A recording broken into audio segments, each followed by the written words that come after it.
This is Today on eNCA. Now, a number of factors can contribute to economic growth. These include industrialisation, localisation and intra-Africa trade.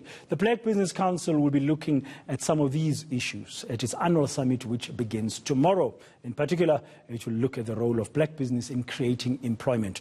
With me in the studio this morning is the president of the BBC, that's Sandile Zungu, to tell us what more to expect from the summit. Sandile, good morning. Thank you very much for making the time. I know you must be very busy on the eve of the summit. Looking at the media statement that you issued the other day and going through it, it looks like a really jam-packed 2 days that you are going to be in for, with all kinds of issues. And the theme itself is a very long theme, but out of it, for me, comes out issues of inclusive economic growth. Is that a correct interpretation? No, thank you for having me here. Absolutely, as a Black Business Council, we're excited about the next 2 days. Indeed, inclusivity in the economy, economic growth, employment creation are some of the bugbears of black business since it was formed, and they continue to be so. So we're actually interested in knowing what role can black business play and what role can it contribute towards addressing these issues.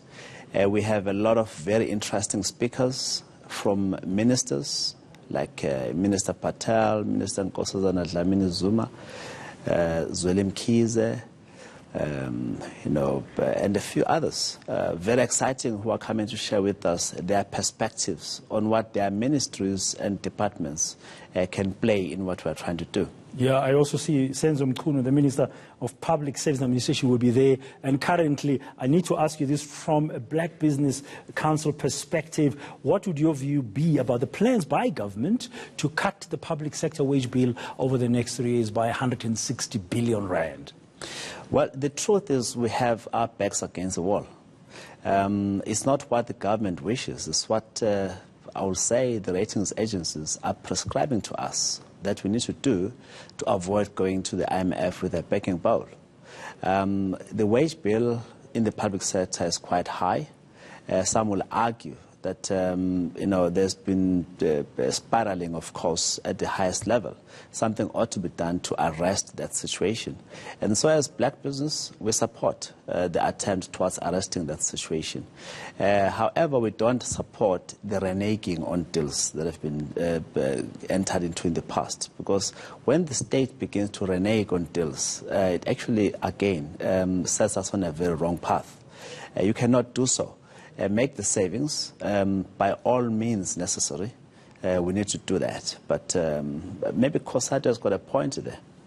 Now, we were talking to you this morning. I heard at about 11:30 of Stats South Africa announcing the numbers of GDP. Economists are mixed. There's some who are saying there could be an eking out of some positive news, but others are more pessimistic, expecting a decline or a contraction in the GDP. Now, we talk about growing the economy and having inclusive economic growth, but our economy is not growing. I mean, what should business do or can do if the GDP remains at such low levels and if the last quarter of 2019 is negative? Well, the last quarter of 2019 may be positive, slightly positive, because the impact of the PGMs on the economy were quite exemplary. The impact of agriculture, we expected it to be quite positive. And the load shedding that we entered into the new year with was not a major factor in the last quarter of last year, remember. Notwithstanding that, it continues to be a larger than life negative factor. Despite the stage 6 we reach in December? That was very late towards the closing of industry, towards the holiday season. So I do expect that there will be positive GDP, notwithstanding the fact that it's going to be lower than 2% and very mediocre compared to the population growth. So we are actually sketching on the very terrible space. What about jobs? I mean, there was a job summit where business went and all kinds of commitments were made. Part of your discussions over the next 2 days, tomorrow and Thursday, it talks about one of the discussions going to have South Africa as an investment destination. Among others, looking at your at your media statement, the role of local government in stimulating economic activities, skills of the future, and access to markets and funding capital by small and medium businesses. I mean, how do we create jobs? Well, you must free the spectrum. Because with that, young people are going to be enthused in joining the sector of employment creators. This is the digital spectrum. The digital spectrum.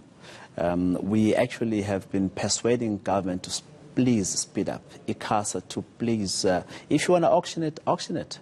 If you want to allocate to the one, do so. But get off the starting blocks. Number two, the issue of localization is a very important factor.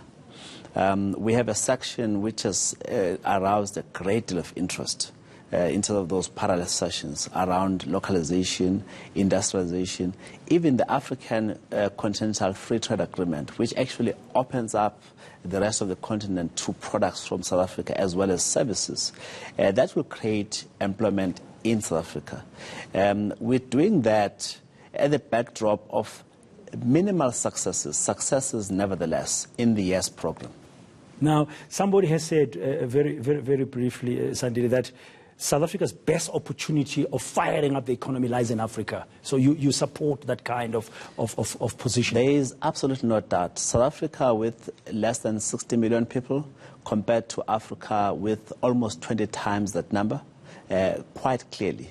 Africa is a new frontier for gold, and we are at the base of it. And we should be at the forefront of unlocking that opportunity. Okay, come Thursday evening at that banquet, I think Trevor Manuel is billed to address that banquet after you've closed through Minister Ibrahim Patel, according to your program. How will you as BBC leader judge the success of this annual summit, which is coming at a very important time in the lifetime of our country?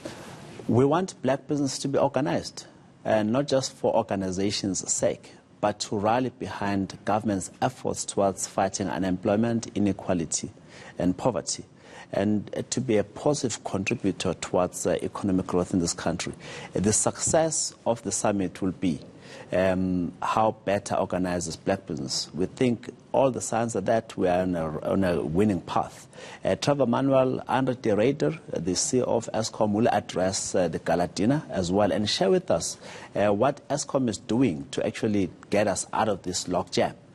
So our belief is that combined with Minister Maite Mashabane, who's going to talk about young people and women contribution towards the economy, because they must not be in the margins, they must be at the center.